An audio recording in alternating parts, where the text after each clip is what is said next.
Well, welcome. This is Hamilton County Coaches Show, and I'm Perry Williams, and alongside me today is Ginny Smith, the coach of the Westfield Shamrocks. Welcome, Ginny. Thanks for having me. Well, gosh, Ginny, basketball season's over. It's sectional time now. Yeah. It went absolutely fast. Certainly flew by. I feel like every year it just goes a little quicker. Coach, let's talk a little bit about it. I want to talk about the sectional, but let's talk a little bit about this season. Talk a little bit about you finished up 14-8. Yep. Not a bad season. You know, I guess it's not bad if you look at it just on a piece of paper and say we were 14-8, but overall, I mean, I feel like there were still some games that got away from us. Certainly, there were probably some games that some people could argue we shouldn't have won, but on the flip side, you know, I look back through that, and there are a couple that I'd like to have some do-overs on it, but ultimately, it is what it is, and I'm pleased with how we ended, yes. But, you know, with the one thing about it is, let's talk, before we get into talking about the sectional, let's talk a little bit about your players and Okay. and how they progress during the season. All so right. go ahead and... You know, I felt like we had some really good movement with our sophomore class. We played, you know, Ava Henson has given us some good minutes this year. Ashton DeCrane's given us some really good minutes. Carly Weininger given us some good minutes. Those three kids are all sophomores. And I really think they stepped up big later in the season, you know, midway through to the end here. Gigi Eldridge, who's a freshman, has given us some nice minutes too. I look forward to what she can give us in the paint. And I think she can really start having a big impact on the game. My juniors have done just exactly what I thought they would do. Jade Shipley is our point guard predominantly, and she has done a great job this year leading this team. I felt like she has stepped up. She's been our most consistent scorer throughout the season, and you know, I think that she has really worked hard to improve her game. I think we challenged her with some things, and I think that she stepped up to those challenges. I've got 4 seniors. You know, Annabelle O'Hare has been our most consistent senior in terms of gameplay this entire season. Annabelle has been solid in the paint. She's defended well. And then we've got 3 guards, Ryan Bunting, Sophia Craig, and Megan Rops. Those 3 kids, you know, off and on throughout the season have knocked down some shots for us. So it sounds like, you know, it's always great when I hear coaches say they have a junior point guard that's coming along, because that's such a big part of your game. I mean, Sure. having a Yeah. point guard is huge. It is huge. You know, Jade is she's a great kid to have on your team. She's going to play as hard as she can every single game, every single minute of every single game, and she does the same thing in practice. So she does a lot of leading by example, probably more than anything else. I certainly would say she's come a long way this year. She's not where she needs to be yet, but she's Sure. going to keep working. I don't worry about that at all. She's a kid. She loves the game. She wants to be the best version of herself that she can be, and she's going to work till she gets to that point. So I look forward to what she'll do next year as well. Well, that's good. That's good. And then, you know, it's great to always have those sophomores, especially. Would you say you had 4 seniors? Yes. 4 seniors, you know, and you got your sophomores. Yeah. And a freshman coming along. Yep. So let's talk a little bit about the tournament here. All right. And, you play the first game on tomorrow night Yeah. at 6 o'clock, Yep. which we will broadcast tomorrow night from Fishers, okay? It'll be a little bit unique is because the announcers are not going to be there, okay? So we're sending the cameras and we're streaming it back to the studio, and we'll call it from the studio. Interesting. So we did a game earlier in the season to try to do that. The reason being is because you know, some of the press rows and some of the high schools get so crowded, and Fishers happens to be one of them, and so we're just going to send the camera people over there, and we'll be in the studios, and we'll be broadcasting live from there. So Okay. that'll be kind of interesting. Yeah. A little bit different, but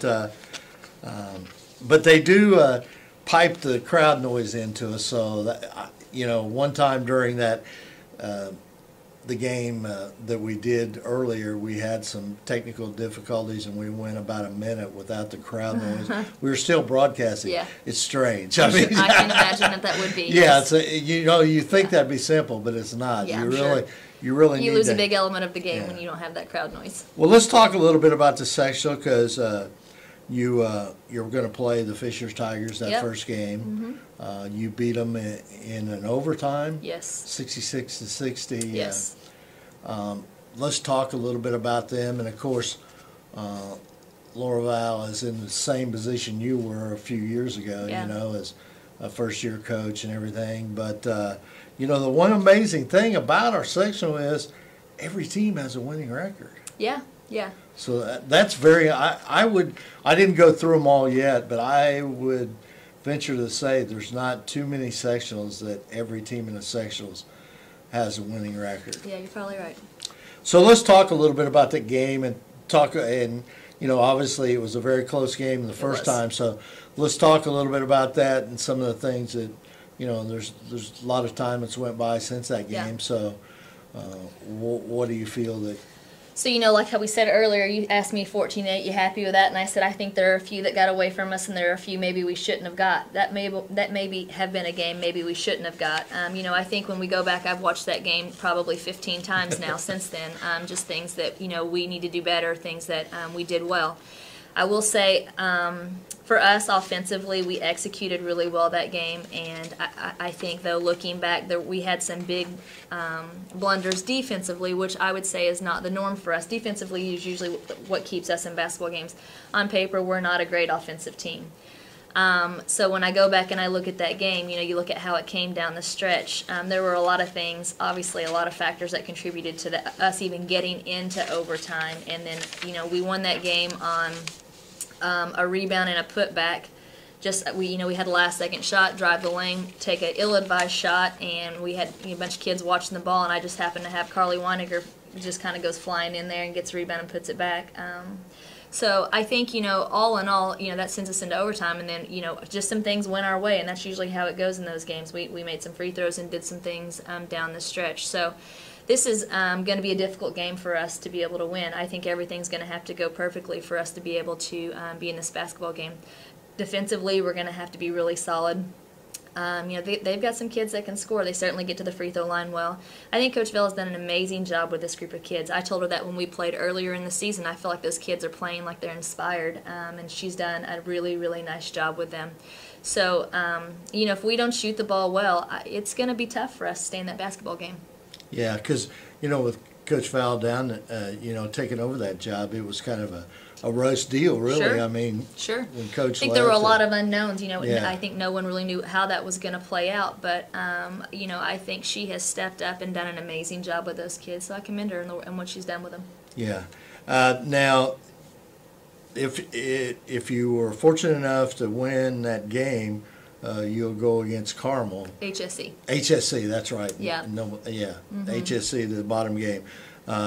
There's another good team there, and I mean, you know, this sectional, like we said, is a very, very strong sectional. Okay, because I was looking up this morning. I know this is sectional, but in conference, non-conference games for our conference, the Hoosier Crossroad Conference, were the second best in the state. The MIC is the best, and we're right behind them as far as wins. I think we had 88 and 33 or something like that for the entire conference. So, you know, sectional, you definitely have played the competition, and that's one of the advantages that you have coming in here is I think you probably feel like you're pretty prepared to play all these teams.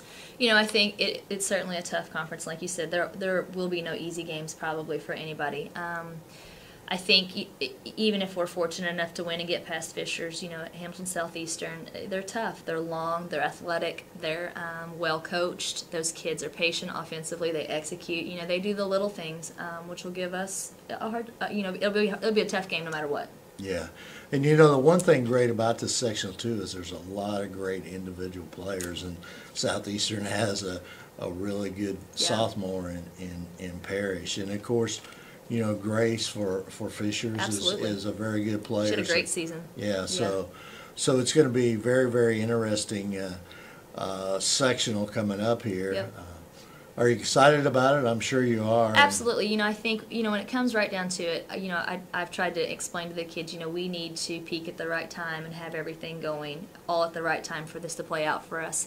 You know, like I said, this season we've not shot the ball well. I think we've defended well for the most part. That consistently we have done that well. So, you know, all of the poor shooting nights, all of those dismal free throw nights, none of that matters anymore. It's all over.